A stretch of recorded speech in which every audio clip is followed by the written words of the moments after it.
Qu'est-ce qui coûte le plus cher entre se déplacer en vélo ou se déplacer en voiture? Eh bien, c'est quasiment pareil. Vous allez voir. Bonjour à toutes et à tous, c'est Francis Boyer de Voir Autrement et aujourd'hui vous allez être autant surpris que moi. Bonne vidéo. Première question, combien coûte l'alimentation en moyenne? J'ai considéré plutôt un budget étudiant à 7,5 € par jour. Mais il faut savoir que pour l'INSEE, ça serait plutôt du 9 €. Et pourtant, les résultats seront quand même surprenants.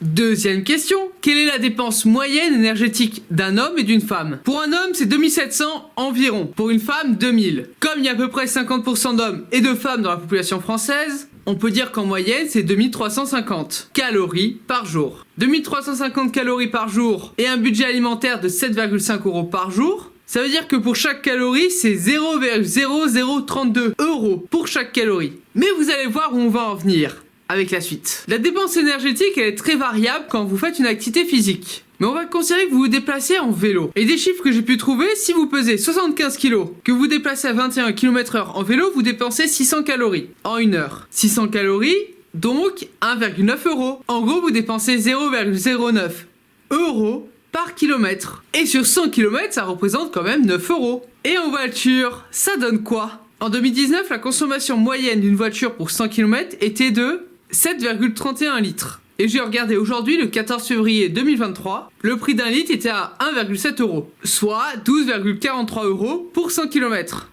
Donc 9 € pour le vélo, 12 € pour la voiture. Sauf que, si on prend un gazole à 1,3 € comme avant crise, on tourne à du 9,5 € pour 100 km. 9 € pour le vélo, 9,5 € pour la voiture. Et en plus, on a pris un petit budget alimentaire, petit budget qui ne considérait pas à l'époque l'inflation.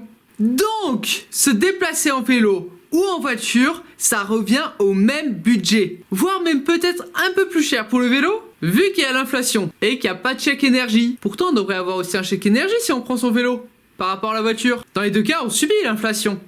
C'est là que c'est drôle, je trouve. Donc voilà, J'allais terminer cette vidéo, mais nous arrêtons pas en si bon chemin. 2 tonnes de CO2, c'est ce que vous émettez en moyenne sur une année pour l'alimentation. Attention, ces chiffres sont très variables, mais c'est à peu près ça. Soit 0,0055 par jour pour 2350 kcal. Vous voyez où je veux en venir. Si on garde les chiffres qu'on a considérés au début, pour 21 km, vous allez donc émettre 0,014 tonnes CO2 dû à l'alimentation que vous avez dû manger en plus. Donc pour chaque kilomètre que vous parcourez en vélo, vous consommez dû à l'alimentation 6,7 grammes au kilomètre. Et la voiture par rapport à ça? Alors pareil, ça dépend beaucoup des véhicules. Pour les plus gros modèles, on a 250 grammes kilomètre. Et pour les plus petits, on a à peu près du 90 grammes par kilomètre parcouru. Donc, grosse conclusion de cette vidéo qui m'a épaté. Enfin, c'est la mienne, mais je me suis éclaté à la faire. Se déplacer ou en vélo ou en voiture, au niveau économique, ça reviendra à peu près au même, sans considérer l'entretien de la voiture et le coût de la voiture. En revanche, se déplacer en vélo, ça consomme environ 30 fois moins de CO2. Moi, je trouve ça incroyable. J'espère que vous aussi, et cette fois-ci, c'est vraiment la fin de cette vidéo.